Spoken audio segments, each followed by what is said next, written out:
दोस्तों, आज की कहानी है ननन जी। आप अपनी बड़ी बहू को पल पल भर में ऐसे डांटती क्यों हो? दोस्तों, कहानी शुरू करने से पहले अगर हमारे चैनल को सब्सक्राइब नहीं किया हो तो कर लीजिए ताकि आपके पास पहुंचे हर रोज नया वीडियो।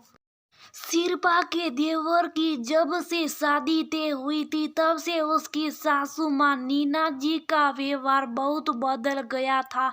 पहले भी उन्हें हर बात पर शिल्पा को ही गलत ठहराने की आदत थी, पर अब तो हद हो गई थी। जिस बात का शिल्पा से कोई ताल्लुक ना होता, उसके बिगड़ने पर किसी ना किसी तरह उसका ठीकरा भी शिल्पा के सिर फोड़ दिया जाने लगा था। पर शिल्पा हमेशा की तरह चेहरे पर सुकून लिए हंसती खिलखिलाती रहती थी। नीना जी को छोड़कर परिवार ही नहीं, आस पड़ोस खानदान का हर कोई शिल्पा की तारीफ करते नहीं थकता था। शिल्पा थी ऐसी कि जो भी उससे मिलता उसके सिवा सेवा भाव और हमेशा खिलखिलाते रहने की आदत से प्रभावित हुए बिना नहीं रह पाता था। पढ़ी लिखी शिल्पा में घर भी बखूबी संभाल लिया था। ननद की शादी में भी 1 महीने पहले आकर हर जिम्मेदारी को अच्छे से निभाए, जबकि उस समय उसका बेटा केवल 2.5 साल का था। और अब देवर की शादी में भी 15 दिन पहले आकर काम संभाल लिया था। नीना जी क्या कपड़े खरीदे, क्या गहने खरीदे, जैसी हर बात होने वाली छोटी बहू को फोन पर बता देती थी। हर बात पर सलाह मांगती, उसकी हर चीज पूछ कर खरीदती और उधर से वो मम्मी जी जो आपको पसंद कहकर अच्छी बन जाती। शादी का लहंगा भी उसने रंग बताकर सासू माँ से अपने पसंद से लेने को बोल दिया। फिर बातों बातों में दुकान पहुंचकर वीडियो कॉल करने की इच्छा भी जता दी। सासू माँ ने खुशी खुशी वीडियो कॉल पर लहंगा पसंद करवाया। शादी का दिन था। जयमाला से पहले नीना जी ने शिल्पा को दुल्हन वाले कमरे में बुलाया। जब शिल्पा पहुंची तो वह नीना जी, दुल्हन, देवरानी, उसकी बहन और कुछ रिश्तेदार भी थे। शिल्पा के आती नीना जी ने डरते हुए कहा, देखो सोली कितनी ढीली है, बहू को तुम्हें सिलवाने के लिए दिया था, सही नाप का क्यों नहीं सिलवाया? शिल्पा पहले तो अनजाने लोगों के सामने सासू माँ की तड़कती आवाज सुनकर मन ही मन गुस्साई, पर अपने स्वभाव के चलते आराम से बोली, मम्मी जी, आपने जो नाप का ब्लाउज मुझे दिया था उसी नाप से टेलर ने सोली सिली, मैंने चेक किया था। तभी दुल्हन बोली, आजकल सोली कौन पहनता है, ब्लाउज का जमाना। दुल्हन की बात पर हाँ में हाँ मिलाते हुए उसकी छोटी बहन ने भी यही कहा और बोली, इतने बड़े शहर में रहती आप और लेटेस्ट डेट के बारे में भी नहीं पता। शिल्पा को बहुत गुस्सा आ रहा था क्योंकि सासू माँ सब कुछ सुनकर उन लोगों को कुछ भी कहने की बजाय शिल्पा को ही दोषी ठहराते हुए बोली, शिल्पा तुम्हें पता होने चाहिए था कि सोली नहीं ब्लाउज सिलवाना। चलो अब कुछ पिन वगैरह लगाकर सोली सेट कर दो। बहू की शिल्पा हंस बीती। सासू माँ ने देवरानी से पूछा था कि क्या सिलवाना है, तब उसने जो आपकी मर्जी मम्मी कह दिया। फिर मैंने भी तो मम्मी से कहा था कि आज का सोली का फैशन है, तब मम्मी खुद ही बोली थी कि तुमने और तुम्हारी ननद ने भी तो सोली पहनी थी, ब्लाउज अच्छा नहीं लगता।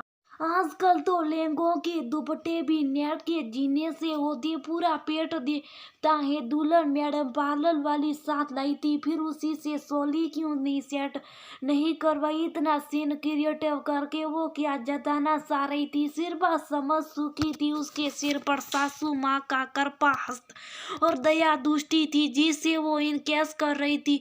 जयमाला हो गई, दूल्हा दुल्हन स्टेज पर बैठे थे। शिल्पा अपने मायके से आई रिश्तेदारों से बात कर रही थी।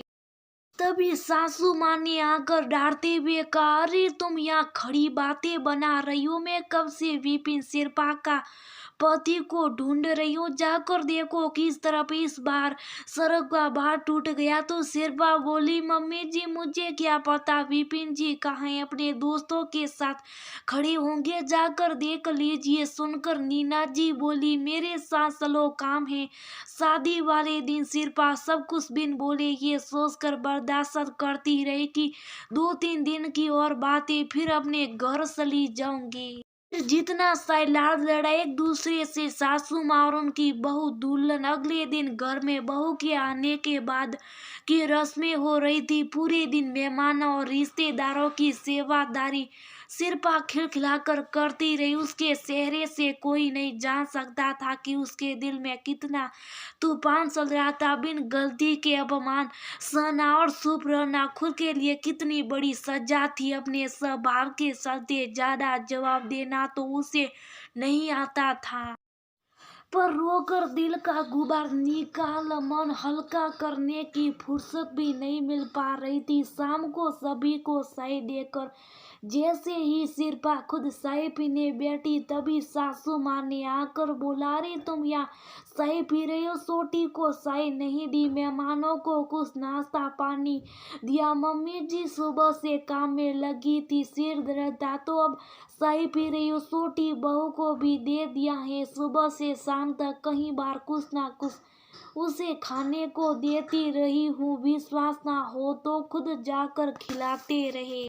ऐसा बोलते हुए सिरपा रो पड़ी और कमरे में चली गई। सिरपा सभी को चाय नाश्ता दे चुकी है, सुबह से सबकी सेवा में लगी है। तुमने एक बार भी उससे पूछा कि बेटा तुमने भी कुछ खाया या नहीं?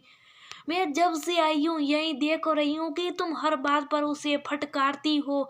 बस सिरपा के साथ हुए बुरे बर्ताव को देख उसकी मामी सास चुप न रह सकी और अपनी ननद से बोली, अरे ये क्या नई बहू है जो इससे पल पल पर खाने को पूछूं, भाभी खा ही लिया होगा।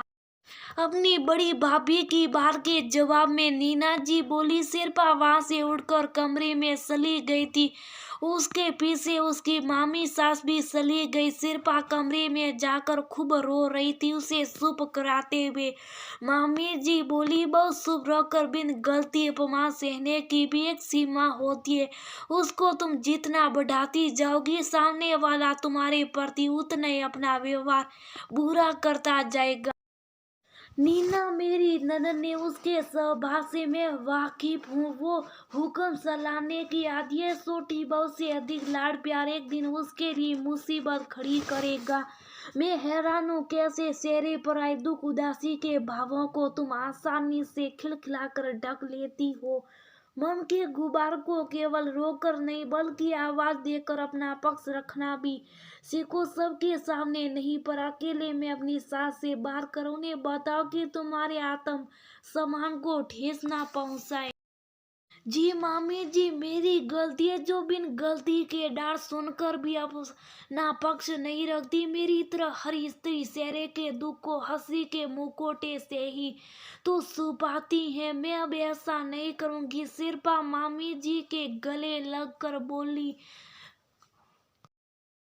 बात सास बहू के रिश्ते की नहीं है, कभी पति से परेशान, कभी बच्चों से परेशान तो कभी ऑफिस में गलत व्यवहार से परेशान होते हुए भी हर स्त्री अपने चेहरे पर आई दुख परेशानी की सिलवटों को हंसी के पर्दे से तो सिपाती खिलखिलाते हुए चेहरे वाला मुखौटा अपने पीछे कितना दुखी चेहरा लिए होता उसको जानने समझने की कोई कोशिश ही नहीं करता। आजकल की दुनिया में अपना दुख किसी को दिखाओगे तो मैडम की जगह नकम ही सिरका पाओगे।